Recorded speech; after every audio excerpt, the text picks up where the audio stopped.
Bienvenidos a FDP Noticias. Hoy es lunes 11 de mayo. Yo soy Germania Rodríguez. Desde Costa Rica me acompaña Jovel Álvarez, como todos los días de lunes a jueves, para contarles las noticias del día. ¿Qué más, Jovel? Pura vida, la verdad hoy han relajado bastante las medidas de confinamiento aquí en Costa Rica debido al éxito en el manejo de la pandemia.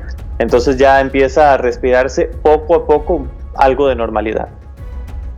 Menos mal, aquí en Estados Unidos los números siguen subiendo, no estamos fuera del peor momento todavía, desafortunadamente. Pero hoy nosotros seguiremos hablando de la noticia, una de las noticias más importantes de Latinoamérica de la última semana, pues tras el escándalo que provocó la publicación de un supuesto documento firmado por el estadounidense Jordan Goodrow, el CEO de una firma de seguridad Silvercorp, y por Juan José Rendón, un miembro del equipo del gobierno interino de Juan Guaidó, también como Sergio Vergara, admitieron firmar el documento y hoy han renunciado. Las renuncias fueron aceptadas por el presidente interino Juan Guaidó.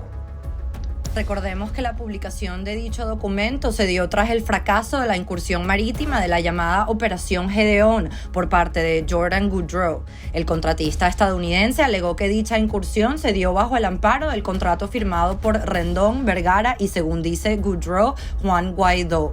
Pero el gobierno interino ha negado cualquier vínculo con la compañía Silvercorp, presidida por Goodrow. JJ Rendón, por su parte, aceptó haber firmado el contrato junto a Sergio Vergara, pero insistió en que el presidente encargado no lo firmó. Según Rendón, el contrato perdió validez en tanto no se pagó ni fue perfeccionado, y señaló a Goodrow de enviar a los hombres de la Operación Gedeón a una operación suicida. El viernes, el partido Primero Justicia pidió la renuncia de Rendón y Vergara por haber explorado la posibilidad de contratar mercenarios para capturar a Maduro y otros miembros del régimen. En su carta de renuncia, Vergara afirma que lo hace para mantener al gobierno interino centrado en el objetivo de lograr la libertad de Venezuela, y negó cualquier vínculo de Juan Guaidó con el contrato exploratorio firmado.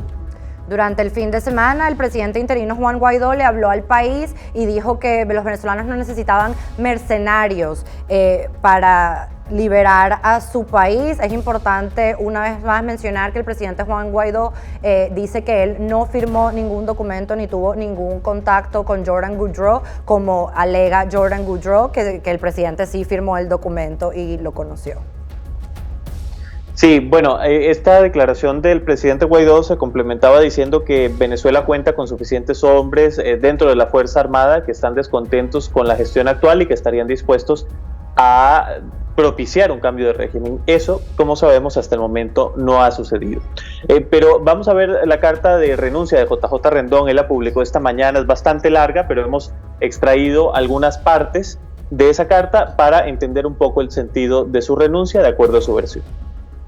Estimado señor presidente, desde el primer día tuve y tengo claro que lo que ocurre en Venezuela no es la clásica confrontación política de cualquier sociedad democrática, que puede dirimir sus diferencias por diálogos, negociaciones o medios electorales convencionales. El carácter autoritario y criminal de quienes han usurpado el poder para tiranizar al pueblo y que hoy el mundo entero conoce en detalles, impone la búsqueda de escenarios y estrategias alternativas a las ya probadas sin éxito en años anteriores. Hoy reconozco como una de sus grandes fortalezas haber sabido sortear críticas despiadadas e intereses particulares para poner el foco en los objetivos y haber avanzado como lo ha hecho, contando ahora con el respaldo de casi 60 países que están dispuestos a seguir acompañando la lucha de los venezolanos, elemento vital en el camino hacia la libertad. Eso sin contar a aquellos que han dejado de ser aliados del régimen, han dejado de ser complacientes o al menos han dejado de ser indiferentes. Al igual que para usted, para mí la única y absoluta prioridad es el fin de la narcodictadura criminal que oprime a nuestra patria Venezuela y la consiguiente recuperación de la República, hoy secuestrada por ese conglomerado criminal narcoterrorista internacionalmente conectado. Que no sea mi permanencia en el cargo un argumento de quienes anteponen sus intereses por encima de la causa para afectar su labor y desmerecer la lucha de tantos venezolanos dignos y la suya propia. Esos a quienes molesta su coraje, valentía, esfuerzos y riesgos asumidos, además de la dimensión internacional que ha sabido darle a la gravísima situación venezolana para procurar apoyos indispensables. Esos que por momento pierden el foco en el verdadero enemigo, que no es otro que el grupo de victimarios del pueblo venezolano, secuestradores de la patria. Jamás estuvo en el interés de la comisión ni de ninguno de sus miembros participar en actividades violentas y mucho menos ilegales o vinculadas a personajes reclamados por la justicia y con cuentas pendientes en varios países. El manejo y tergiversación que se ha hecho de documentos preliminares es una burda manipulación que hace el régimen en su intento por tejer una épica que le dé un respiro, pues se sabe desahuciado. Es producto de la complejidad criminal del sistema que enfrentamos.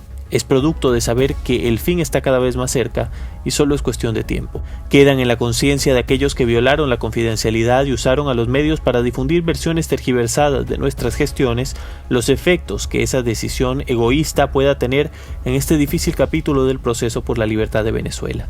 Así pues, señor presidente, con todo el respeto que me merece, le presento la renuncia irrevocable a la posición de estratega general encargado del manejo de la crisis y cese de la usurpación. Le reitero mi lealtad y admiración a usted y a todos mis compatriotas. Más allá de cualquier cargo, sepa que puede contar con mi apoyo incondicional para liberar a Venezuela. Asimismo, le reafirmo a mis compatriotas mi compromiso implacable, incansable e irrestricto para con la lucha que nos reconciliará, estoy seguro, con el país pujante y retador que siempre fuimos. Hoy renuncio a un cargo, pero no a la causa, porque, como siempre he dicho, la causa es Venezuela.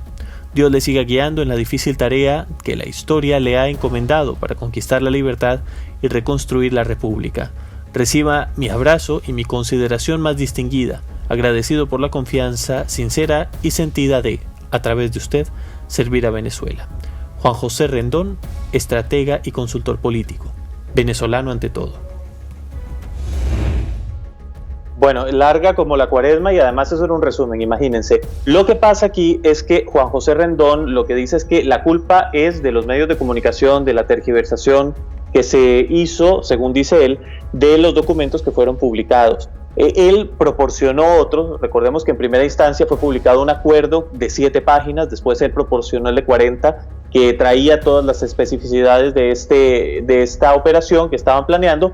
Y hay que decir que eso de que en realidad no estaban interesados en ningún tipo de actividad violenta, a mí no me parece algo apegado a la realidad, porque ellos contemplaban el uso de la fuerza en caso de defensa propia, en caso de que les dispararan, y bueno, la operación en sí no era pacífica. Entonces yo creo que al final el asumir la responsabilidad de haber firmado el documento es algo que él hizo en las entrevistas que ha dado, pero pone esto como si no fuese un desatino de su parte. Yo creo que lo que él tenía que hacer era investigar si este señor Jordan Goudreau era un contratista serio o era el estafador que resultó ser.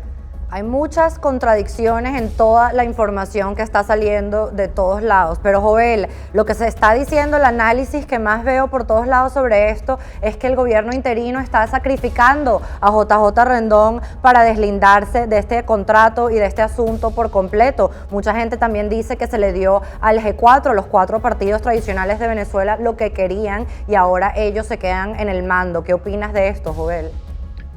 Ese es un análisis en el que yo coincido en parte, porque yo creo que en efecto el solo hecho de haber buscado mercenarios o de haber optado por una opción de este tipo, al menos explorarla, que es la versión oficial que ellos dan, te dice que el interés que había era de sacar a Maduro por algo que no correspondía ni con negociación ni con estas técnicas que ha explorado el G4. Entonces, al irse JJ Rendón, quien fue el artífice de esta movida de fuerza, ahora los partidos que no están interesados en sacar por la fuerza al régimen, pues celebran, porque ya parece que solamente quedan esas movidas que ellos quieren, que son las de negociación y dar largas. Y quería hacer un punto sobre eso, porque esta historia, la gente se está enfocando mucho en esta idea de mercenarios. Sin embargo, sigue saliendo información sobre estos 2 ciudadanos estadounidenses que están detenidos en Venezuela, y la información que sale no son detalles sobre mercenarios, son detalles de militares veteranos condecorados que prácticamente no sabían qué hacer con su vida después, como les pasa a muchos de estos veteranos, y estaban buscando significado a su vida. Eso es lo que dicen sus familiares y amigos. Nosotros estaremos pendientes de la información que salga sobre estos supuestos mercenarios. Pero las detenciones no terminaron el jueves con la operación Gedeón, pues según el régimen de Nicolás Maduro, durante el fin de semana detuvieron a más personas involucradas con la operación Gedeón. El ministro de Interiores del régimen anunció la captura de 3 nuevos implicados en la fallida Operación Gedeón. Los detenidos fueron ubicados por la FAES en la colonia Tovar, en el estado Aragua, y serían desertores del ejército venezolano. Sus nombres son Jairo Betelmi, ex primer teniente, Jonathan Franco y Evan Rincón, quienes son ex sargentos. La noche del domingo, el canal del Estado venezolana de televisión informó la captura de 8 personas en el estado Vargas, en el marco de la llamada Operación Negro Primero. Según dijeron, entre los detenidos se encuentra el sobrino de Cliver Alcalá Cordones. En total, ya suman 45 las detenciones desde el 3 de mayo. Debemos recordar que regímenes como el chavista usan situaciones reales y las manipulan, así que no podemos confiar completamente en toda la información que nos dan. Siempre tenemos que mantener en cuenta que usualmente ellos mezclan verdades con mentiras. Sabemos que el gobierno de Estados Unidos ha negado cualquier tipo de relación con la Operación Gedeón y sabemos que el gobierno de Estados Unidos no está involucrado militarmente en Venezuela de ninguna manera, pero hay otros superpoderes que sí. ¿No es así, Joel? Cuéntanos.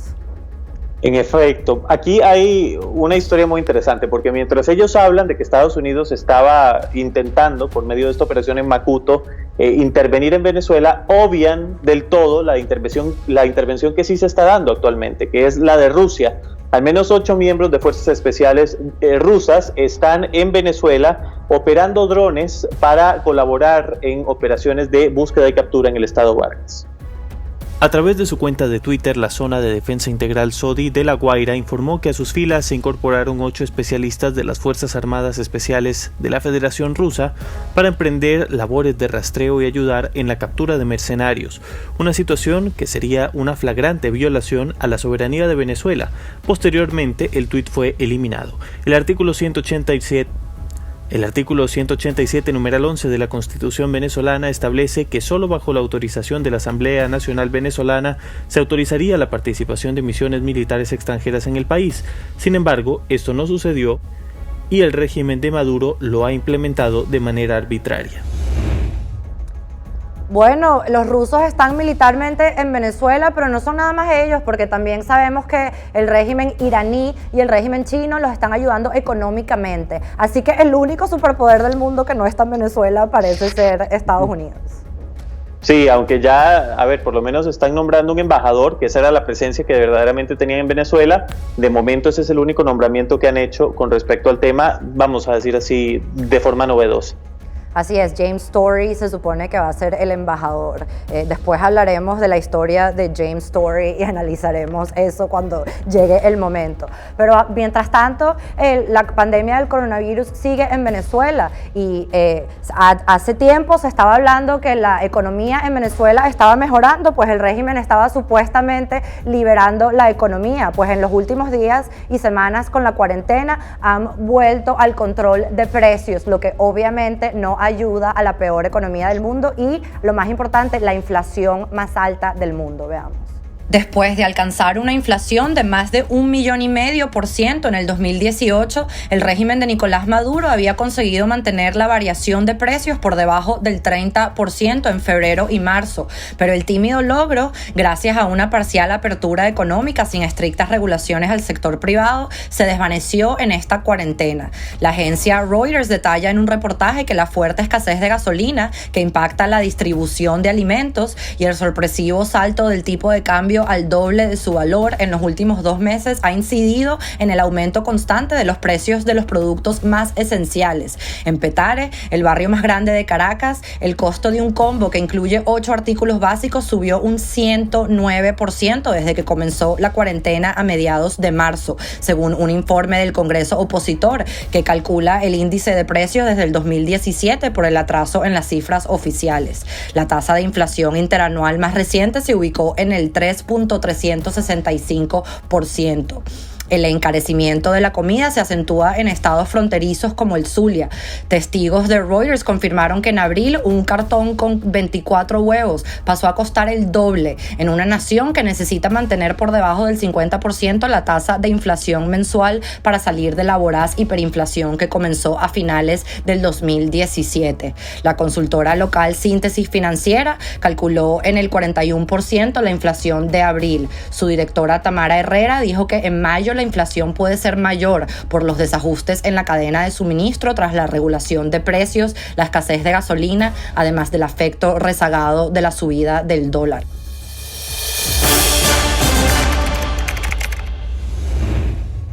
Bueno, a mí me parece que ahí lo que pasó es que a los chavistas se les había olvidado meterse con la economía por unas semanas. La gente empezó a decir que iban a liberar la economía. Ya sabemos que eso no es lo que hacen este tipo de regímenes, pues les encanta controlar los precios, lo que lleva a inflación, y una vez más Venezuela sigue teniendo la peor inflación del universo. Es terrible lo que está ocurriendo y de hecho no hay ningún tipo de esperanza de que termine pronto. De hecho, vamos a hablar en unos minutos sobre la extensión de la cuarentena que va a ocurrir, bueno, que ya se decretó, pero hay una imagen que veíamos hace unos segundos de unos policías o guardias nacionales que estaban empujando su carro hacia una gasolinera. Hasta ellos se han quedado sin gasolina, pero son justamente las fuerzas del orden del régimen las que están ahora traficando con la gasolina, vendiéndola a precios exorbitantes en dólares. Entonces, bueno, la inestabilidad es tremenda en todo el país. Pero vamos a ver si les parece ahora el mapa para seguir hablando del coronavirus, de cómo está enfrentándolo Venezuela, pero también el resto del mundo. Tenemos ahí en pantalla 4.159.000 casos. El país con más contagios de momento sigue siendo Estados Unidos, de lejos con respecto al segundo, que es España. El tercero ya es el Reino Unido. El cuarto es Rusia. Vemos que se han movido las posiciones. A mí a veces no quiero que parezca como una competencia, pero las posiciones en esta tabla se han movido porque Italia, que como sabemos llegó a ser el epicentro europeo de esta pandemia, actualmente se encuentra en el quinto lugar, y Rusia, que al inicio parecía tener muy pocos casos o ninguno, oficialmente, lo que sabemos que significa que hay que dudar de esa cifra, está ya en cuarto lugar a nivel mundial. En cuanto a las muertes, 284.000 a nivel mundial, 80.000 de ellas en los Estados Unidos, 32.000 en el Reino Unido, Italia en tercer lugar con 30.000 y después Francia y España. Esas son algunas de las cifras a nivel mundial sobre la pandemia del coronavirus, y tenemos que enfocarnos, antes de pasar a otros países, en Venezuela. Germania, la cuarentena sigue, ¿verdad? Así es, particularmente en Venezuela. Nicolás Maduro pidió ayer, 10 de mayo, extender la cuarentena luego de que en solo 48 horas se registraran 26 contagios por coronavirus en el país. Vamos a disciplinar la cuarentena, 0 actos de masas y 0 actos públicos, dijo Maduro a través de un contacto telefónico. El presidente de facto cuestionó el hecho de que haya un incremento de los casos. Basta de relajitos, de estar haciendo actos de masas y actos públicos. Tenemos que enviar un mensaje de disciplina, de cohesión y de unión, puntualizó. Ahora que se ha extendido la cuarentena en Venezuela, tenemos que pensar en algo importante y se relaciona con una noticia de la semana pasada, no sé si recuerdan. En una cárcel, después de un motín por comida, murieron 47 presos en Guanare, en el estado portuguesa. Bueno, una investigación de Reuters ha concluido que el motín fue porque durante esta cuarentena no pueden entrar familiares o nadie que les traiga comida a los presos, pues en Venezuela el Estado no se ocupa de los detenidos, no los alimenta de ninguna manera, son sus familiares los que se tienen que ocupar de alimentarlos. Con esta cuarentena no pueden entrar familiares a la cárcel y literalmente estos presos se estaban muriendo de hambre, Jovel. Esto es algo que el régimen de Nicolás Maduro ha podido ignorar en estos días porque el mundo se ha estado enfocando en la operación Gedeón, pero no podemos olvidarnos de casos como este que el régimen de Maduro no quiere que recordemos. En efecto, y también hay que estar muy pendientes de la situación que está ocurriendo en Petare, que durante el fin de semana estuvo bajo particular vigilancia del régimen. Pero vamos a hacer un pequeño repaso de la situación del coronavirus en otros lugares del mundo. En algunas ciudades y pueblos de España comienzan a relajarse las medidas de confinamiento, permitiéndose reuniones de hasta 10 personas en terrazas. En Madrid y Barcelona no estará permitido de momento. En Francia, pese al temor de la segunda ola pandémica de contagios, se ha permitido que las personas salgan de casa y vuelvan al trabajo con el fin de reactivar la economía. En París empiezan las primeras fases del desconfinamiento y ya se ven las filas para entrar incluso a tiendas como Zara. En el Reino Unido, el primer ministro británico Boris Johnson anunció el desconfinamiento progresivo a partir del mes de junio. Por otra parte, el presidente de México, Andrés Manuel López Obrador, asegura que en la capital del país, Ciudad de México, se ha alcanzado el pico de la pandemia. En Argentina, repartidores de comida decidieron hacer una protesta reclamando mejores salarios y condiciones de higiene. Esto mientras se mantiene el aislamiento en Buenos Aires y la periferia. Bueno, esta situación del confinamiento en cada país se lleva de forma distinta. Vemos que en América Latina no ha cesado para nada la pandemia. De hecho, se tiende a pensar que está en el pico de la ola pandémica en países como México. Y hay un reportaje que yo quisiera recomendarle a los amigos que tengan el tiempo de verlo, que lo hace el periodista mexicano Carlos Loret de Mola. Él es un periodista que trabajó en Televisa muchos años, que bueno, por supuesto muy cuestionado por el paso que tuvo en Televisa. Sin embargo, actualmente es una de las voces más críticas al gobierno de López Obrador. Y en ese reportaje que publica en el canal de YouTube Latinus, habla sobre cómo las cifras del gobierno de López Obrador no corresponden con la realidad, pero estamos hablando de casos dramáticos, de personas que fallecen en el sistema público mexicano y no se les dice que lo hicieron por coronavirus. No consta en los registros oficiales o en las actas de defunción, pero en las bolsas mortuorias hay etiquetas que dicen que murieron por coronavirus, y así es como se dan cuenta las familias. Y bueno, aparte de eso, las cifras del confinamiento, todos estos datos que son muy importantes, pueden buscarlo como Carlos Loret de Mola, coronavirus. Ahí van a encontrar ese reportaje que ya tiene más de 1 millón de vistas en YouTube. Muy bueno sobre la situación de México. Es importante, como hemos dicho muchísimo en este programa, prestarle atención a México, pues son los países más poblados y con más densidad los más afectados, y sabemos que AMLO fue uno de los últimos presidentes en tomarse la situación en serio. También te quería hacer un comentario a ti, Joel, y a la audiencia, pues acabo de ver que en Alemania habíamos reportado la semana pasada que se iba a empezar a reabrir la economía y las diferentes ciudades. Pues una vez que hicieron eso, los casos de coronavirus empezaron a subir otra vez. Así que la conexión entre el confinamiento y que la curva vaya aplanándose no se puede negar. Así que aunque el tiempo pasa y yo sé que esto se vuelve como nuestra nueva normalidad, hay que acordarnos que no estamos en una época normal, estamos en época de pandemia y todavía es importante quedarnos en casa.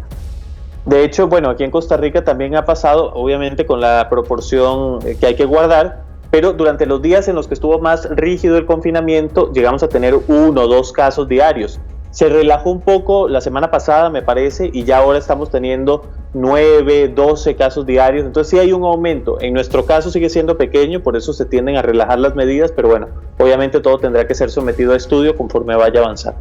Claro, y todo esto viene con consecuencias económicas que se las hemos contado aquí. Ya hay casi 35 millones de estadounidenses sin trabajo, nada más en cuestión de 5 semanas. Pero bueno, nosotros seguiremos contándoles la situación sobre no solamente eso, sino todo lo que está pasando en Latinoamérica. Hoy nos hemos enfocado mucho en Venezuela porque, como siempre, a Venezuela le gusta robar cámara en las noticias, ¿no, Joel?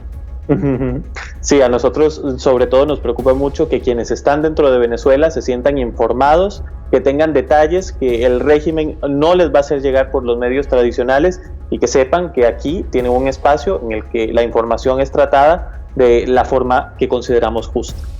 Así es, gracias por acompañarnos una vez más. Nos vemos mañana aquí en FDP Noticias.